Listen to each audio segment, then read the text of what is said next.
Na RCI, o programa Entre Livros. Entrevistas com autores, organizadores e especialistas em livros, com foco no conteúdo da obra. Apresentação, Rosimeire Salles.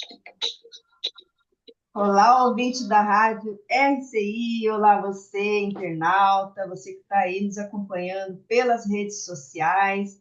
Como sempre, programa Entre Livros trazendo aqui informações para vocês, trazendo conteúdo das obras, sempre ampliando a cultura geral, né? Ampliando aí o nosso nível de intelectualidade, sempre o livro pela voz do autor.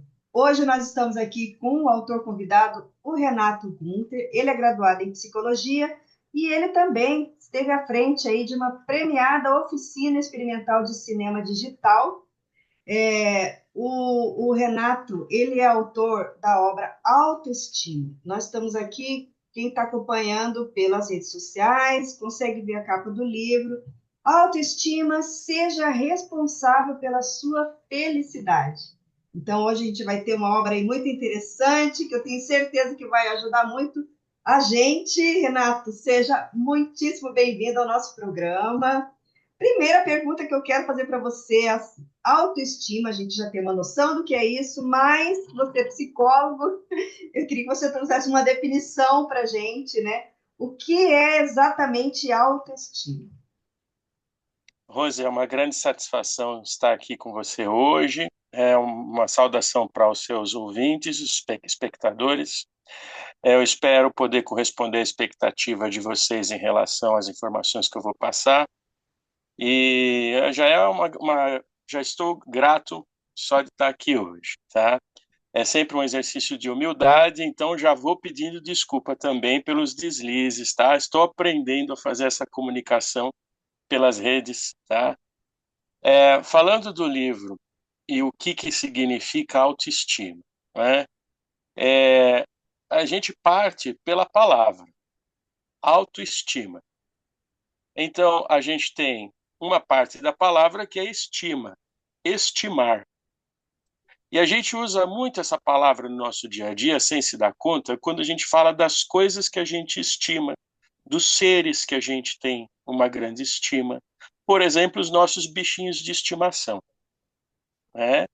Então, quando a gente fala de um bichinho de estimação, o usual é a gente tratar esse bichinho com carinho. A gente tem, com o bichinho de estimação, a gente tem um exercício de ternura, não é?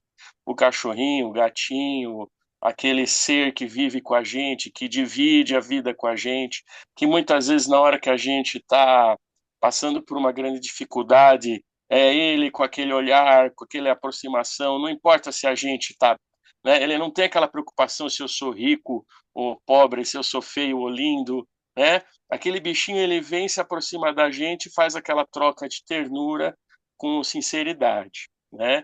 Então, quando a gente fala da autoestima, é a gente tentar cultivar esse mesmo sentimento de ternura que a gente tem, por exemplo, com um bichinho de estimação, mas cultivar esse sentimento consigo mesmo, né? Eu tenho falado muito recentemente que o grande desafio é olhar para a gente da mesma forma que os nossos bichinhos olham,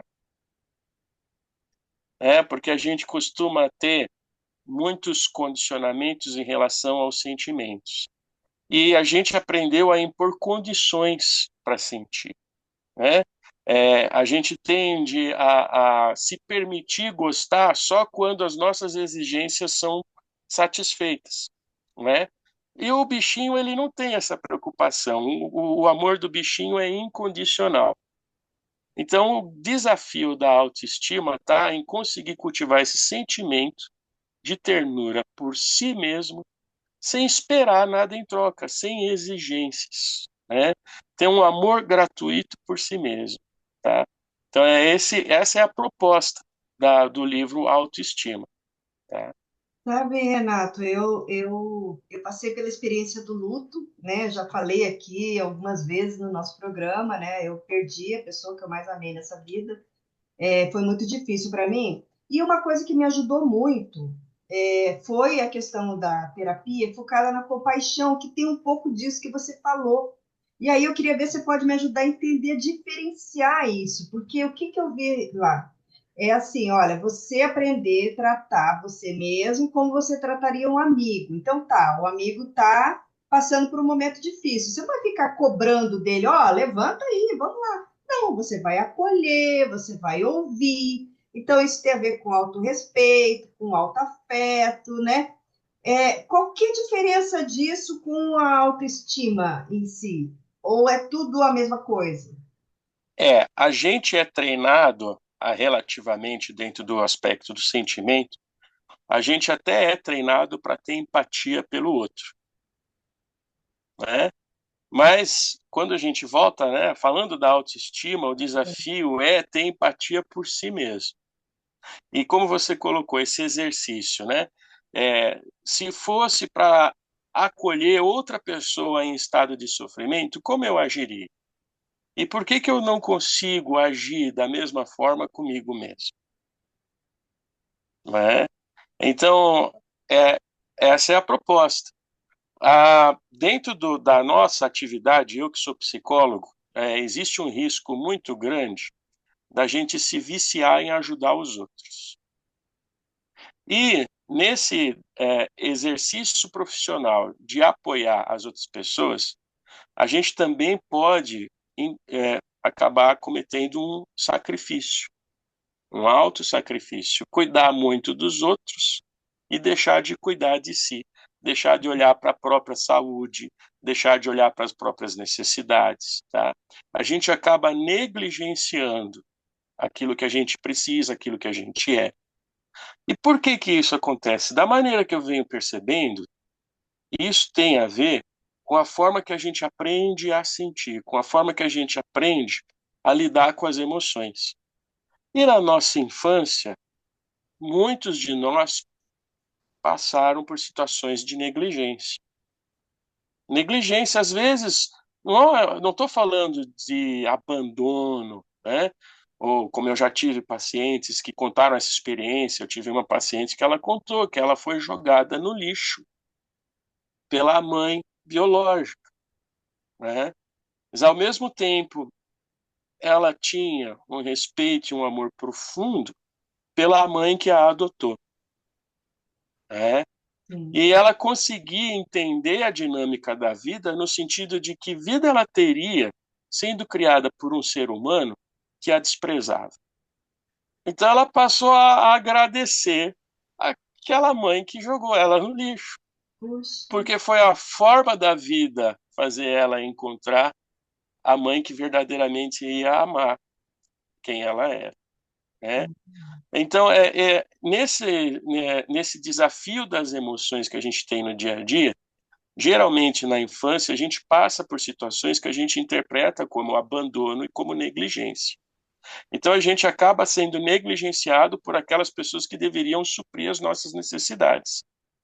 Até a gente ter um exemplo diferente de amor, a nossa tendência é tratar a gente da mesma forma que a gente foi tratado.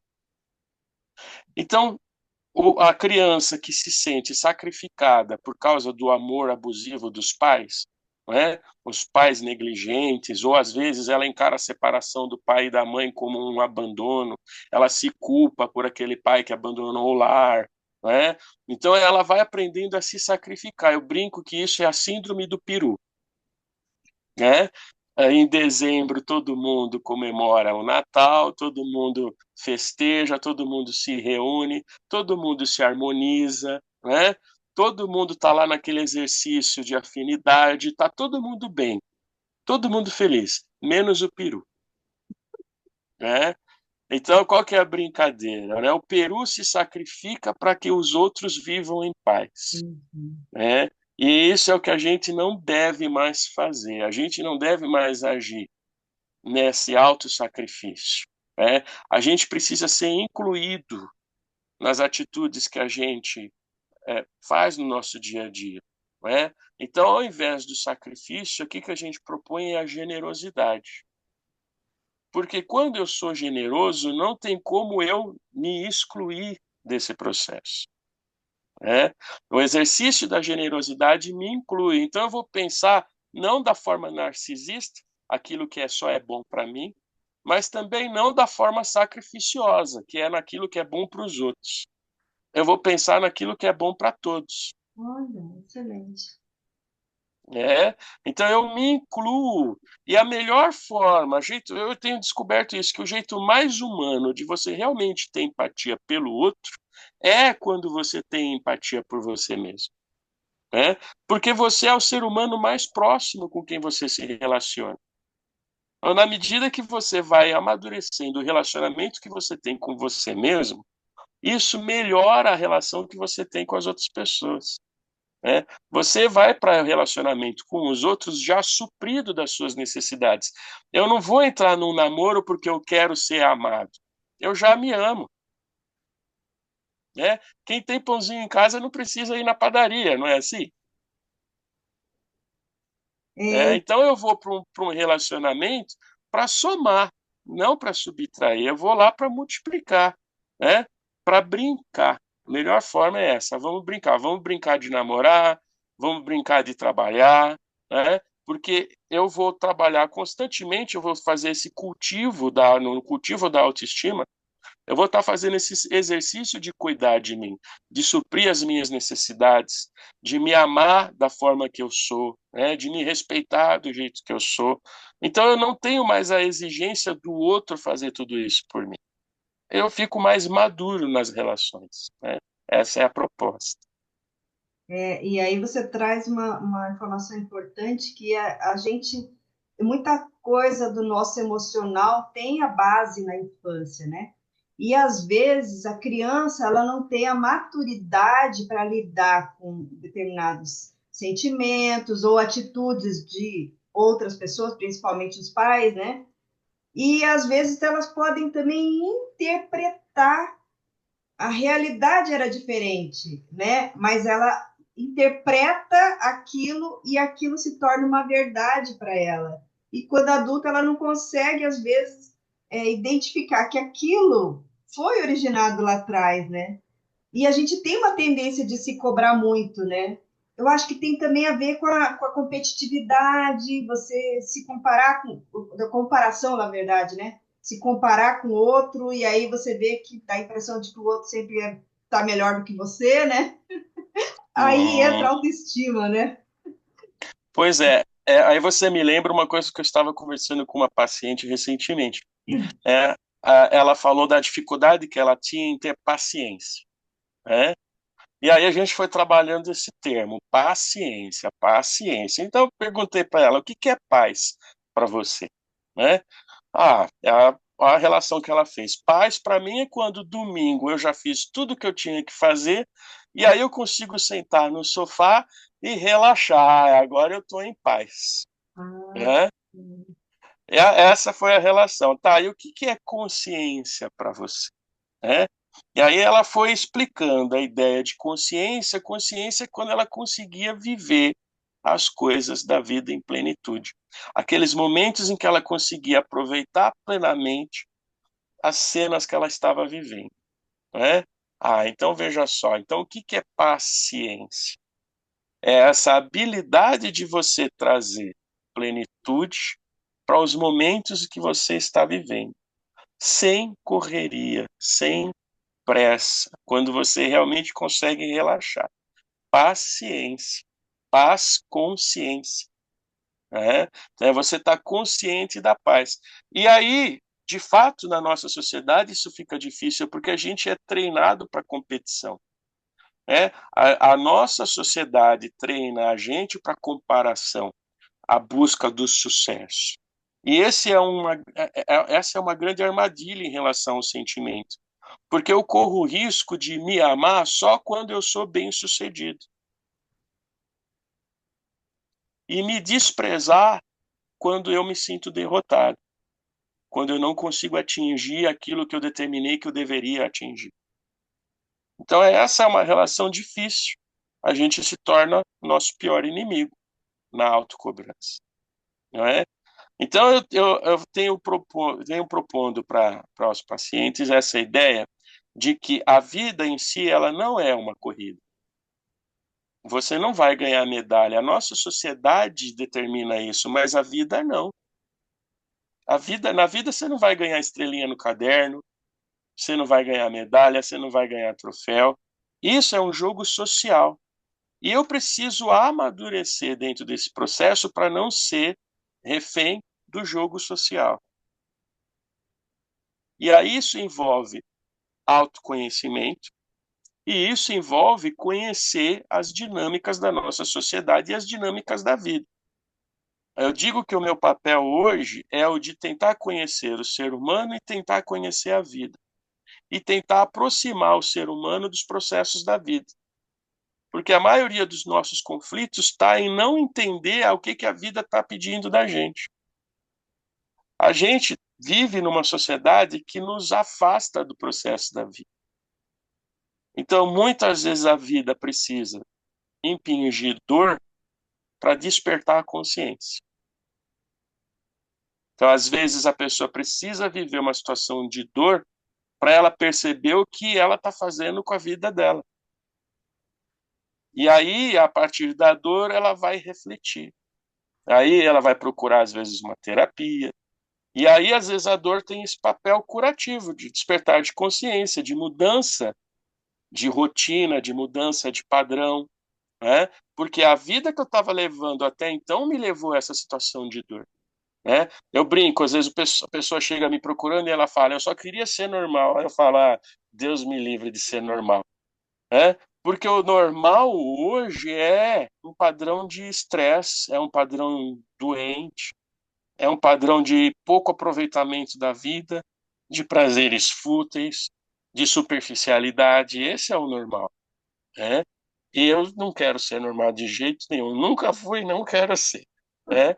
Ou, às vezes as pessoas me procuram e elas falam, eu só queria voltar a ser como eu era antes. Né? Aí eu falo, sinto muito, mas aquela pessoa que você era antes é que tornou você doente. Você não deve voltar a ser o que você era antes, você precisa ser outra coisa. Você precisa avançar no seu processo, se descobrir. Né? Então, melhorar nesse sentido de evoluir é ir além do que você imagina. Né? Então, aí tem a outro ponto importante no cultivo da autoestima. Né? Dentro da palavra autoestima, então a gente fala de estima, que é a questão dos afetos. Mas a gente tem aquele prefixo auto, que é o referente ao si mesmo. E aí é a exigência do autoconhecimento. Autoconhecimento, portanto, conhecimento do ser humano. E, portanto, conhecimento da vida. Então eu preciso me conhecer, e aí a gente vai os dizeres do templo de Delfos, né? Conheça-te a ti mesmo e conhecerá os deuses e o universo. Tá? Então essa é a ideia. Eu sou como microcosmos, eu sou o laboratório que me permite entender melhor o que é a vida, o que é o ser humano, o que é a existência. Então, nada melhor do que partir desse laboratório de mim mesmo, afinal, eu que estou aqui dentro. Né? E a vida me impinge esse desafio do autogerenciamento constantemente. Na medida que eu aprendo a me gerenciar, me responsabilizar por quem eu sou, né?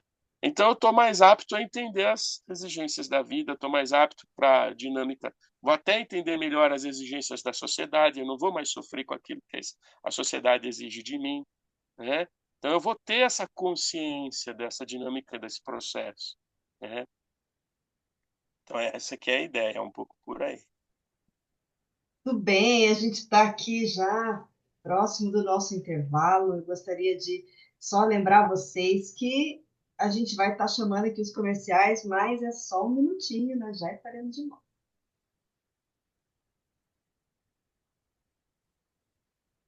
Programa Entre Livros. Apresentação: Rosimeire Salles.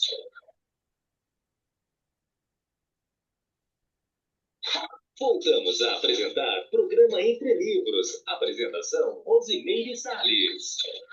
Estamos hoje aqui com o autor Renato Gunther falando sobre autoestima. Olha, Renato, você trouxe aí uma coisa importante que é a questão da sociedade e como que a gente acaba entrando, né, num padrão, digamos assim, da ansiedade, do estresse, da produtividade, alta produtividade, né? Então, da competitividade, e isso faz com que a gente saia de dentro da gente mesmo, né? Porque você coloca o foco naquilo que você tem que conseguir para quê, né? Para a sociedade, para o chefe, para provar alguma coisa para a família.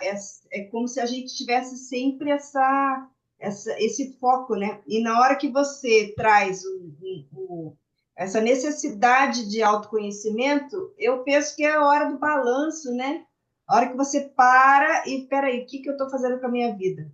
E uma coisa que eu fiquei pensando aqui, enquanto você falava, é a questão assim do quanto que as emoções elas afetam até o nosso corpo, né? Você falou dói, mas às vezes dói fisicamente, né? Eu estou fazendo tratamento de medicina chinesa e é engraçado porque pelo viés da medicina chinesa eles levam em consideração as emoções. A nossa saúde está diretamente relacionada. Ó, o órgão tal tem a ver com tal emoção. Você é muito estressada, então tá, afeta esse órgão aqui.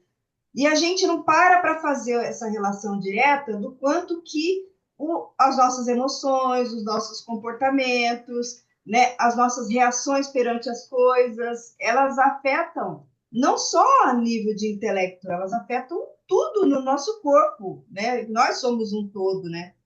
Eu não sei se você quer contribuir alguma coisa nesse sentido, mas eu acho que é essa necessidade que a gente tem de, na hora de focar na gente mesmo, a gente vai entender todos os nossos processos, não só das nossas, vamos dizer assim, das nossas mazelas, né, emocionais, mas também das nossas relações com as pessoas, né? O que a gente tira de aprendizado de cada situação, isso também reforça a nossa autoestima, né, não? Aí a gente entra. Realmente o ser humano ele é um universo. Cada ser humano é um microcosmos, não é? E todas essas dimensões se interrelacionam, né? Então, a gente não tem como eu falar da emoção sem separada do corpo.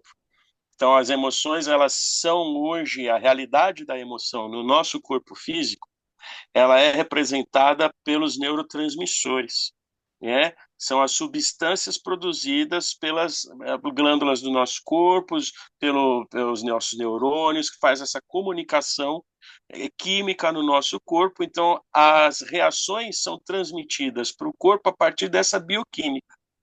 E, de fato, há uma relação total da emoção com essa produção dos neurotransmissores, né? A gente sabe, por exemplo, o risco que o estresse implica para a nossa saúde, né? E o estresse, ele tem relação tanto com a vida do ponto de vista objetivo dos desafios que a gente enfrenta na nossa sociedade hoje, mas ele está relacionado principalmente com a forma como eu encaro esses desafios. Então, é o ponto de vista subjetivo, né? Então, às vezes, eu não consigo mudar a realidade objetiva, eu não consigo mudar o trânsito. Estou indo lá de um ponto a outro da cidade e encaro um trânsito enorme, né? E automaticamente, se você entra naquela, né, biosfera daquele ambiente de trânsito, você vai ficar nervoso, você vai ficar irritado. Se você ficar preocupado com a hora, vou atrasar, isso vai ampliar mais ainda essas sensações dentro do teu corpo. Seu corpo vai começar a reagir quimicamente a todos esses estímulos e amplificando a sensação de sofrimento, né? Então, eu não posso mudar o trânsito em si, mas eu posso mudar, sim, a maneira que eu vou reagir a esses estímulos, né? Então, eu posso pensar diferente, eu posso reagir intimamente de uma maneira diferente, né? Então, é necessário ter consciência para poder agir. Se eu não despertar a consciência desse processo, eu vou só reagir. Então, eu vou continuar como qualquer pessoa agressiva no trânsito de uma grande cidade. Por exemplo, eu que moro aqui em São Paulo, esse é o cotidiano. Então, viver em São Paulo é um desafio, né? Eu gostaria que os monges tibetanos que alcançam a iluminação no alto do Himalaia tentasse alcançar a iluminação numa grande cidade como a gente vive ultimamente, né? Então, onde a gente pensa, né, que às vezes, se eu me isolar, claro que às vezes é bom você ter esse período de isolamento, onde você fica livre desses estímulos tóxicos, né? Mas o desafio para a subjetividade é você manter esse estado de paz independente dos estímulos externos, né? E aí você realmente vai ser aquela figura potente. Né? Você realmente é o dono do seu destino. Daí porque o subtítulo, seja responsável pela sua felicidade. Porque você pode sim se responsabilizar por essa parte do processo, a parte que te cabe, né, que é subjetiva, que é como administrar intimamente a reação, a como você vai reagir a todos esses estímulos. Então, eu não posso mudar o trânsito, mas eu posso botar uma música New Age, né? Eu posso botar uma meditação para tocar enquanto eu estou lá esperando, né? Eu posso tentar lembrar das situações boas que eu vivi na minha vida, né? Eu posso experimentar um sentimento de gratidão em relação à vida. Ou eu posso até transcender a forma como eu estou percebendo aquela situação, porque, como já aconteceu comigo, eu falo isso seriamente, muitas vezes, graças a Deus, que a vida não saiu do jeito que eu queria, né? E às vezes uma situação de trânsito, ela está servindo exatamente para te proteger de algo pior, né? Às vezes você está lá exatamente porque você estava preso no trânsito, você se livrou de uma situação ruim que estava acontecendo no local que você queria chegar, não é? Então a gente precisa entender que a vida envolve variáveis que o nosso cérebro pequeno não consegue computar. A gente tende a reagir só com aquilo que é imediato, só com aquilo que os cinco sentidos percebem, só com aquilo que a gente foi treinado a reagir, não é? Então a gente fica fechado, é um mundinho pequeno. E aí a vida, ela envolve o todo. Ela não está preocupada só com o que você deseja, ela está atuando na realização de todos os seres, não só humanos, né? A gente está falando dos bichos, dos animais, da atmosfera do nosso planeta, o destino da existência como um todo. A vida envolve todas essas variáveis. Então, se eu começar a filosofar dentro do carro sobre tudo isso, o que, que é o sinal vermelho? Puxa, essa é uma técnica, né? Não é? Aí o É. teu corpo está em outro. Então, aquele trânsito que poderia servir para você produzir adrenalina, naquele momento de trânsito, você está tendo uma expansão de consciência. Você está acessando uma dimensão mais elevada e, de repente, você chega lá no teu destino iluminado de uma outra forma, trazendo uma outra vibração para aquele ambiente. Né? Não é isso que acontece com a maioria das pessoas. As pessoas não procuram desenvolver essa consciência. Elas se deixam envolver pelo processo, vão no espírito da manada, Se né? afeta. Peguei um trânsito, cheguei atrasado, já chega lá no destino já xingando, querendo descontar em alguém, falando mal do governo, falando mal da obra que não foi acabada, do semáforo, né? Dos velhinhos, todos os velhinhos pegaram o ônibus naquele dia, justo naquele dia, né, o ônibus vai parando de ponto em ponto, vai subindo velhinho, descendo velhinho, aí você, ai meu Deus, vou chegar atrasado, ô velhinho, e não é por aí, né? Agora, isso que você está trazendo é uma questão de treino, né? Porque a gente vem, vamos dizer assim, desenvolvendo um jeitão de ser, adaptando a como o meio onde a gente vive age, né?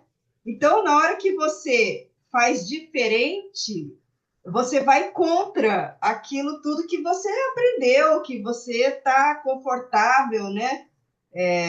Mesmo não estando confortável, mas tipo assim, você já tem um jeitão de funcionar adaptado, né?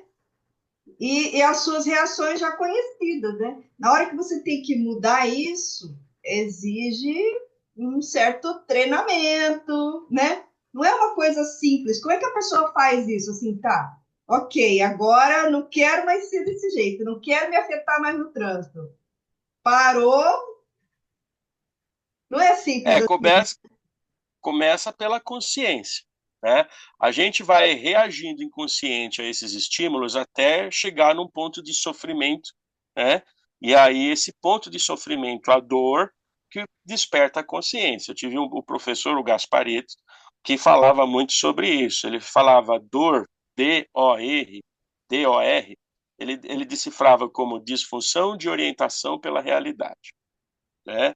Ele falava dessa forma. O que é a dor? É uma disfunção na orientação pela realidade. Você não está percebendo a realidade de verdade, você está indo no automático.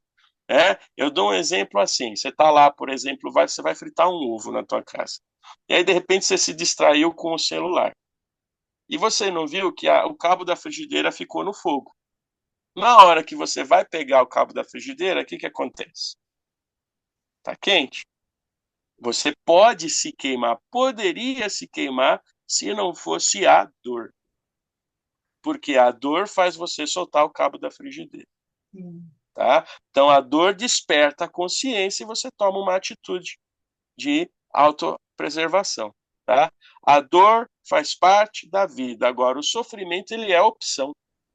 Em que sentido? Se eu sou orgulhoso, se eu sou ignorante, se eu sou medroso, eu corro o risco de ficar segurando o cabo da frigideira, mesmo passando pela dor.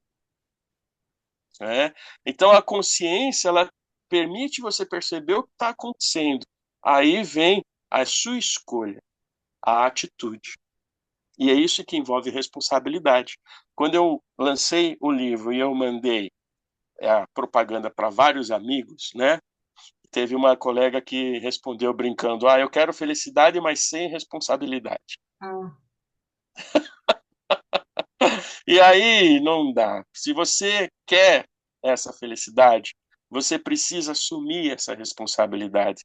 Você precisa fazer esse exercício da autonomia. Você precisa buscar esse amadurecimento. Você precisa aprender a administrar. Você precisa ir tomando consciência das coisas. Exige maturidade, não é para criança. Você não vai deixar, você não vai legar essa responsabilidade para outra pessoa. Por isso que a questão dos relacionamentos também melhora. Né? Se eu sou um ser humano em desenvolvimento e me relaciono com outro ser humano que também está no seu desenvolvimento, né? Eu preciso entender que a pessoa erra, que a pessoa está aprendendo. Não é? E aí, eu vou colocar minha felicidade nas mãos desta pessoa? Qual que é a minha responsabilidade nisso? Né? A gente fala muito hoje em responsabilidade afetiva, e eu acho meio distorcida essa percepção que está sendo pregada ultimamente, né? Porque as pessoas falam, você é responsável pelo que o outro sente. Né? Quando você entra num relacionamento, você precisa ter consciência do que a outra pessoa sente por você e se responsabilizar por isso. Aquela história do Pequeno Príncipe. Você se torna eternamente responsável por quem cativa. Né? Mas veja, cativo é cativeiro, é questão de prender. Né? Eu não sei, eu não gosto muito dessa ideia. Né? Eu entendo que a proposta da autoestima é também uma proposta de maturidade emocional, aonde você vai entrar num relacionamento entendendo os riscos, consciente dos riscos. Né? Então aí você está mais apto a não sofrer. Dor vai acontecer, mas você não precisa sofrer. Você vai administrar isso tudo. Você assume a responsabilidade pela administração de autogerenciamento, né? Então aí é um relacionamento de adultos, não é mais um relacionamento de crianças, né? Então essa dinâmica também pode ser usada na nossa relação com a sociedade. E aí realmente existe uma questão importante. Na medida que você busca esse amadurecimento e você começa a se gerenciar, de fato você passa a destoar do contexto social. Mas isso não é ruim. Olha o contexto social como é que está. Você entende? É difícil? Não, é diferente. E toda vez que você vai fazer uma coisa diferente, vai exigir mais atenção. Mas é um caminho novo que você está fazendo. E você vai ver, ao final do processo, que esse novo caminho levou você com mais segurança, mais rápido, com mais eficiência, com menos dor. Então é muito mais fácil esse caminho novo. Só que, se você continuar fazendo aquilo que você está acostumado, não vai ter o resultado que você quer. Então, realmente, a diferença, um caminho diferente exige mais atenção, mas não é mais difícil. Né? Quando eu falo, por exemplo, quando eu atendo questões de violência doméstica, né? E a gente sabe que aquela mulher que não faz um trabalho psicoterapêutico, mesmo que ela abandone o marido agressor, e ela comece um novo relacionamento com uma pessoa maravilhosa, fatalmente aquele novo companheiro em algum momento vai começar a agredir ela também, tá? A gente fala assim, a mulher tem o dedo podre para homem, né? Porque ela precisa fazer um projeto, um processo de autodescoberta, de autoconhecimento, de entender as referências afetivas que ela tem. Na maioria das vezes, a mulher que tem um relacionamento com agressão cresceu num lar onde havia esse modelo afetivo, né? Então, quando ela sofre a primeira agressão, ela não estranha, porque ela convivia com isso na infância. Entende a violência como expressão de afeto. Na medida que você vai evoluindo dentro do processo afetivo e você começa a se respeitar como ser humano, você não pode mais admitir que alguém te agride. Então, é um ato de respeito próprio você evitar se relacionar com agressores. Mas essa é uma atitude que parte de dentro para fora. Né? E muitas vezes, para a mulher poder tomar essa atitude, veja só, é muito mais fácil ela viver com autogerenciamento, muito mais fácil ela viver livre de pessoas agressivas do que ela continuar no relacionamento agressivo. No entanto, na prática, não é isso que a gente vê. Né? A gente acaba percebendo, e as mulheres falam, né? Quem está em volta não entende esse processo, né? Como é que ela continua com essa pessoa que a agride? Né? Será que ela não entende? Né? É, é mais ou menos isso. Quando a gente se habitua a uma relação com a sociedade, a um cotidiano que nos agride, né? E a gente não tem consciência do quão agressivo pode ser a nossa rotina dentro dessa sociedade para o nosso corpo, para as nossas emoções. É como essa mulher que se relaciona com um homem agressivo. Né? A gente fica acostumado, a gente se acostuma com a dor, a gente se acostuma com a privação, a gente se acostuma com a falta de respeito, a gente se acostuma com tanta coisa triste, né? E não, se você começar a se gerenciar, você vai ter que te tirar desse processo, você vai ter que fazer um divórcio com esse estilo de vida que você está vivendo. E isso significa, às vezes, se afastar do projeto social, porque o projeto social não é um projeto de felicidade. Ele é um projeto superficial.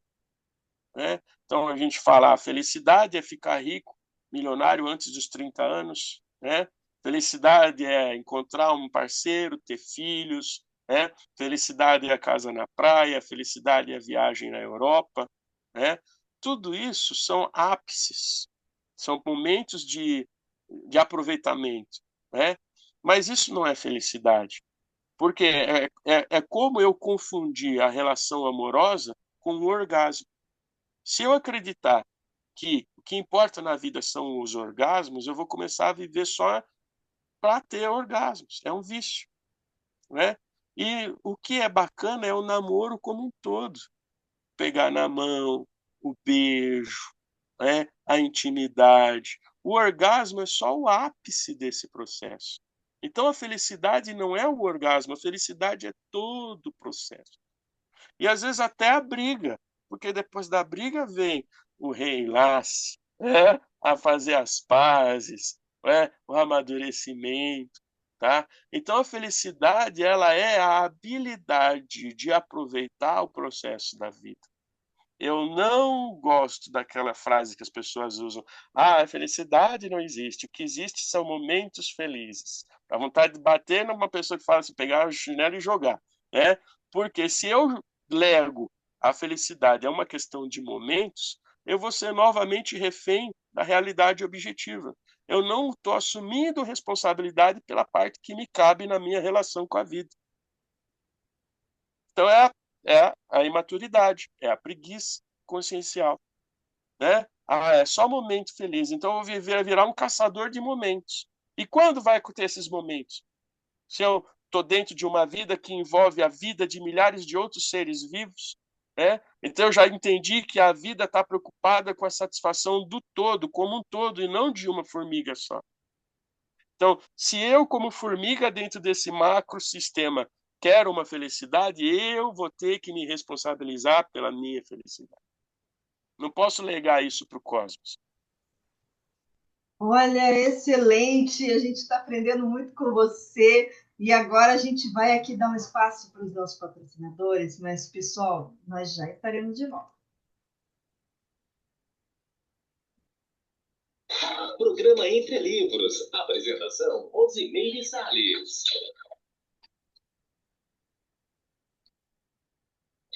Voltamos a apresentar Programa Entre Livros. Apresentação, Rosimeire Salles.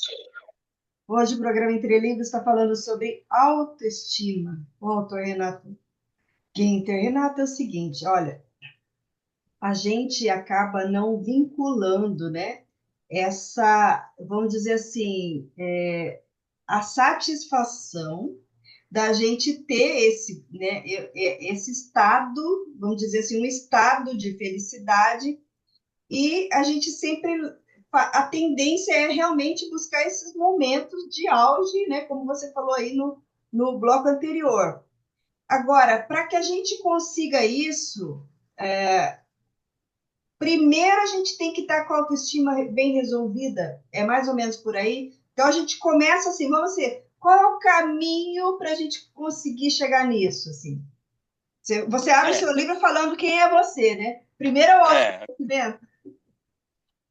Não, essa divisão ela é útil do ponto de vista didático, sim, mas a vida não é aristotélica, né? A vida ela é multidimensional e tudo está acontecendo ao mesmo tempo agora. Então, seria um luxo poder parar tudo, focar na minha autoestima, né? Para a vida, para o trem da vida, vou fazer um fim de semana focado em autoestima, né? Mas veja só, essa parada, eu estou falando de um ambiente controlado, né? É um laboratório, não é a vida. E aí a vida vai te colocar desafios que são diferentes daquele ambiente controlado, né? Mas a vida ela é mágica, porque ela realmente faz a gente ter que viver tudo ao mesmo tempo agora. Como diz aquele ditado, eu tenho que trocar o pneu do carro com o carro andando, né? Então, às vezes, a gente está falando de autoestima e é aquela pessoa que já está casada, tem filhos, tem exigências, tem que bater meta na empresa, ela já está envolvida por todo o teatro social, né? Ela já passou a vida correndo atrás das recompensas que venderam para ela, né? E aí ela teve momentos de sucesso, teve momentos de fracasso, né? Então ela coloca aquele objetivo, né? Fica focada naquele objetivo, muitas vezes perdendo a consciência do momento presente, né? E aí essa pessoa está aqui agora ouvindo essa nossa conversa. Aí ela fala, nossa, que barato muito louco, o que esse moço fumou, né? Aquela coisa toda, e aí começa a refletir, vai levar, né? Vai levar, porque tudo que eu estou falando é assim, eu sugiro que as pessoas busquem sentido nisso tudo. Não vai no que eu estou falando, né? Aquele cara falou, mas ele é psicólogo, ele falou. Não, mas procura ver se isso faz sentido para você, né? Porque você é responsável pela sua vida, querendo ou não, né? E aceitar isso é impactante, né? Eu vou dar um outro exemplo, aquela questão do perdão, né? Então a gente passa situações na vida, convive com conflitos, né?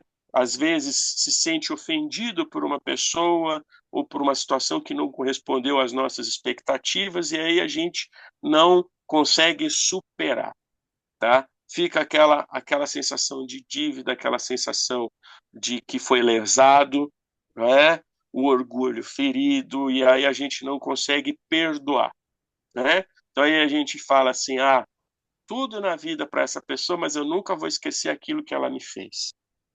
Eu nunca vou perdoar, tá? E aí os religiosos falam, né? Mas quando você perdoa, mais do que libertar a pessoa, você se liberta. Então, na medida que eu entendo isso, que às vezes a pessoa não está nem aí para você, a pessoa já superou aquilo, ela está em outra, e quem está te segurando naquilo todo é você mesmo, né? Então, a ideia do perdão permite a gente perceber a importância que tem esse autogerenciamento, né? Então, veja só, se eu fico preso a emoções mesquinhas, né? Se eu fico preso a uma situação que não saiu da forma que eu queria, se eu não deixo, não consigo superar, né? Se eu coloco, eu estabeleço dentro do meu universo íntimo que para eu poder ser feliz não poderia ter vivido aquilo da forma que aconteceu, né? Não aceito a realidade, né?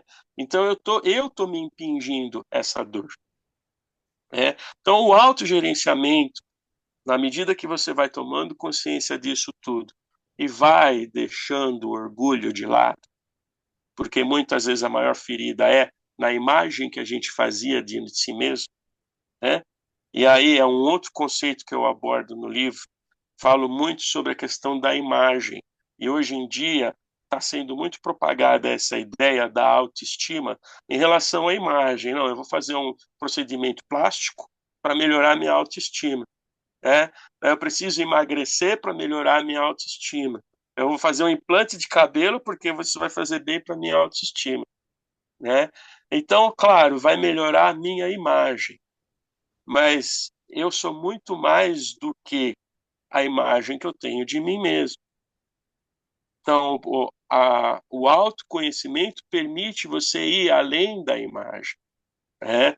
No narcisismo, a gente fica preso à imagem, ao retrato, né? A ideia que a gente tinha de como deveria ser a vida.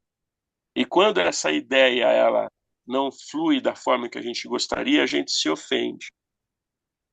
Então, se de fato, num primeiro momento, você sofre muito com a tua aparência, o seu procedimento para uma cirurgia plástica pode te salvar. Um implante de cabelo pode te fazer muito feliz, né? E pode acabar com muitas ideias que te assombravam, né? Imagina a minha autoestima, se a minha autoestima dependesse dos meus cabelos, eu estava lascado, né? né? Graças a Deus eu não sou Sansão, né? Não, minha força não está nos cabelos. Né? Então hoje eu tenho eu busco entender essa relação de quem eu sou para além da imagem que eu estou transmitindo, para além da imagem que as outras pessoas fazem de mim e principalmente para além da imagem que eu tenho de mim mesmo. Tá? Porque essa imagem que eu tenho de mim mesmo, ela está relacionada com o histórico. Né? Então, se eu fui, por exemplo, uma criança que sofri bullying, né? A tendência é crescer com uma autoimagem muito negativa. Então, eu preciso transcender a imagem. Eu sou muito mais do que aquilo que eu penso sobre mim mesmo. Né? Por isso que eu volto a repetir: cada ser humano é um universo. E a única pessoa habilitada a explorar esse universo é você mesmo. Eu não posso explorar o seu universo interior. Na medida que eu começo a explorar o seu universo, eu vou estar negligenciando o meu universo. Se eu entender bem como funciona o meu universo íntimo, essa viagem dentro de mim, ela é orgástica. Essa viagem dentro de mim, ela é de autodescoberta. Você tem tanta coisa para descobrir dentro de você mesmo. Não tem como, eu me sinto às vezes o Indiana Jones aqui dentro de mim, né? Me descobrindo e descobrindo coisas, né? E ao mesmo tempo essa relação comigo mesmo se faz na relação com o outro, na relação com o cotidiano, porque os desafios da vida sou eu reagindo a esses desafios. Eu me conheço através desse embate com a vida. né? Se eu ficasse lá no Himalaia, eu ia me eximir de todo esse processo. Então, não é só uma questão autocentrada, mas autocentrada no sentido de eu como habitante do cosmos. Eu não me eximo dessa consciência de que eu habito um cosmos, né? Então, eu sou um estudante de mim mesmo, percebendo como esse ser humano reage nesses desafios da vida. E aí eu vou aprendendo com ele, né? E no meu relacionamento com as outras pessoas, graças a Deus eu fui inteligente, de ter uma profissão que envolve exatamente o conhecer o humano e conhecer a vida, né? Então eu tenho esse prazer cotidiano. Eu digo assim, se eu não fosse psicólogo, eu ia ser fotógrafo de mulher pelada, né? Porque eu tenho muito prazer com aquilo que eu faço, né? Essa sensação de autodescoberta, ela é contínua, né? Então eu aprendo com cada pessoa que eu atendo, né? Eu coloco em prática esses aprendizados comigo, eu passo essa aprendizagem para as pessoas que eu estou atendendo e eu vou crescendo como ser humano nessa dinâmica e as pessoas que estão comigo vão crescendo também, a, até por causa do meu crescimento, né? Então é orgânico, é dinâmico, é quase uma suruba no bom sentido, né?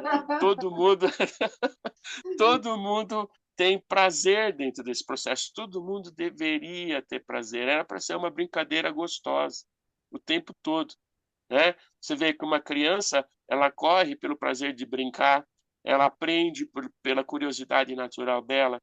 Aí a gente entra no esquema social e aí você fala, não, você não pode correr aqui. Você vai correr só daqui até a linha de chegada. Você só pode comemorar se você ganhar dos outros. Pronto, estragou tudo aquilo que era espontâneo da criança, né? Você não pode perguntar agora, você vai perguntar na hora que a professora permitir. E se você responder direitinho, você vai ganhar estrelinha no caderno. Pronto, acabou com o prazer da curiosidade, né? Então a gente precisa ter consciência de como a sociedade funciona para eu participar dessa sociedade, mas eu não preciso pertencer a ela, né? E aí, aquela minha necessidade de pertencimento, ela é satisfeita se eu tenho amor próprio, porque muitas vezes a gente cala esse indivíduo para poder se sentir aceito pelo grupo. Agora, olha para onde o grupo está te levando. Tem certeza que é isso que você quer? É. Então, realmente, a autoestima tem, como você pôs naquele outro momento, esse desafio com a sociedade. É fato, tá? Principalmente porque hoje a nossa sociedade está doente. Agora você estava falando aí sobre a questão você, enquanto profissional na psicologia, você tem essa grande oportunidade que você tem assim, laboratórios de vida diferentes, né? Que você está enriquecendo o seu próprio aprendizado, além de ajudar as pessoas a enxergarem, né, as suas realidades. Mas eu estou me colocando aqui no lugar de quem está acompanhando o seu programa, tá? E a gente que não é psicólogo e que não tem essa oportunidade de estar vendo essas outras realidades, como é que a gente faz para conseguir, digamos, ter esse nível aí de autogestão que você falou, né? Autogestão que você falou, essa palavra? Uhum. Autogerenciamento. Como é que a gente faz para fortalecer isso, essa capacidade da gente lidar melhor com as dificuldades que a gente tem, imaturidades, emocionalismos, questões aí mal resolvidas, e a gente alcançar esse nível de autoestima bom, razoável, digamos assim, a ponto de gerar esse estado de felicidade. Como é que a gente faz isso sem ter você com a gente? Ou a gente tem que procurar um psicólogo? Olha, eu sou um experimentador, um pesquisador, não é? De Certo. certa forma, eu só estou tomando consciência de um processo que é orgânico e natural. É um processo humano e talvez até da vida, né? Que vai além da questão só dos seres humanos, né? Se a gente somar aí as multidimensionalidades, não é? Se a gente somar aí as para-existências, né? Então, entender o que é a vida e entender o que é essa evolução transcende aquilo que a gente percebe com os 5 sentidos, não é? Mas eu sou só uma pessoa que começou a reparar e começou a anotar. Então, isso é da vida. Outra pessoa que eu me referencio e que acredito que começou a tomar nota desses processos a partir dessa percepção foi o Joseph Campbell, né? E hoje ele ficou muito conhecido com a história do mito do herói, no livro O Herói de Mil Faces, né? As pessoas lembram dele, ele foi referência para o George Lucas para fazer o Star Wars, né?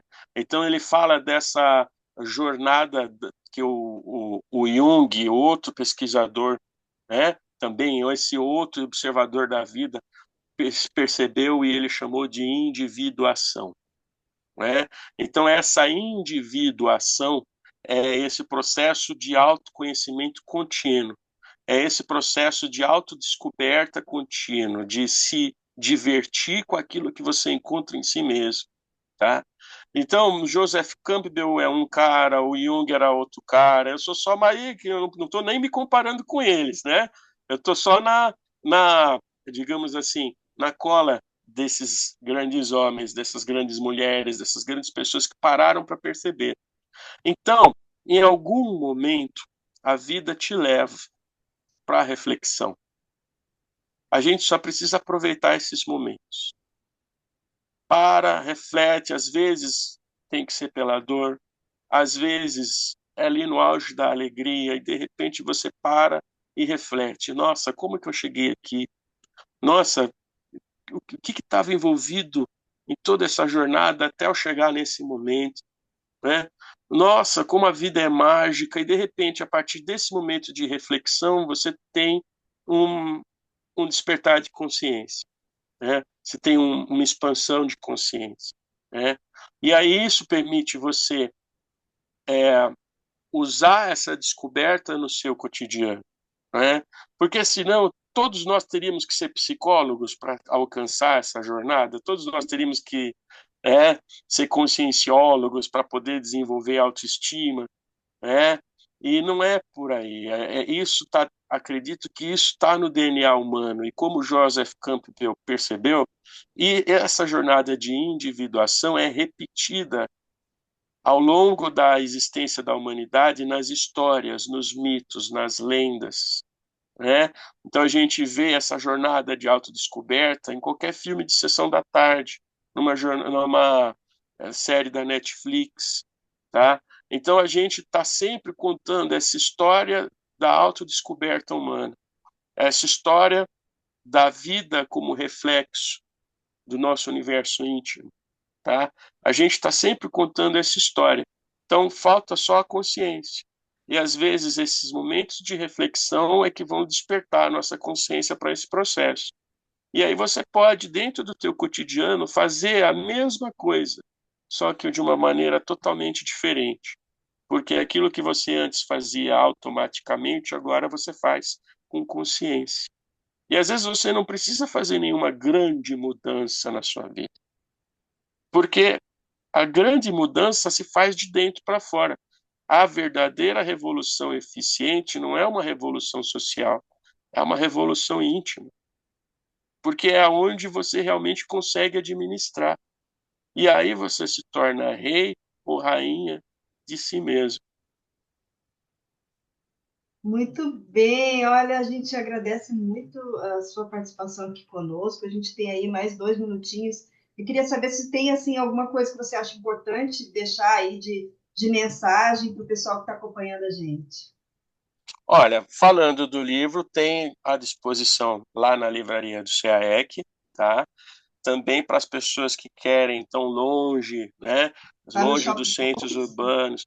E para quem está longe do Brasil, por exemplo, já tem versão e-book. Então você consegue encontrar o livro em versão e-book pelo próprio site da Amazon, tá? A capa do livro, né? Essa daqui, eu acho que você também já mostrou aí, né? É, o meu contato, ou contato para ficar sabendo mais coisas sobre esses papos, né? Eu tenho um Instagram, que é o Autoestima Responsável, então, @autoestima responsável, vocês me encontram lá, tá? E tenho também um trabalho de reflexão de cinema, séries e autoconhecimento, que é o meu blog pessoal, então é o www.renatocine.blogspot.com, onde vocês também podem ter acesso a algumas dessas reflexões, os meus textos, tá? E fico à disposição, é sempre uma alegria. Fico muito contente com as pessoas que quiserem estar conversando, estendendo essa conversa a partir das redes sociais. Recado dado, então, muitíssimo grata, né, por Sou ter trazido profundamente essa. grato pela oportunidade, tá? Você vê, isso não é uma coisa que acontece sozinho, ela acontece porque você abriu a porta para esse processo, né? E nós te agradecemos por essa oportunidade, que essa mensagem chegue a todos que precisam, tá? Profundamente agradecidos, tá? Gratidão também ao pessoal que acompanhou a gente, que vai acompanhar futuramente, né? E lembrando que esse ano que vem tem mais. Obrigada, Renato. Até mais, pessoal. Tchau, tchau.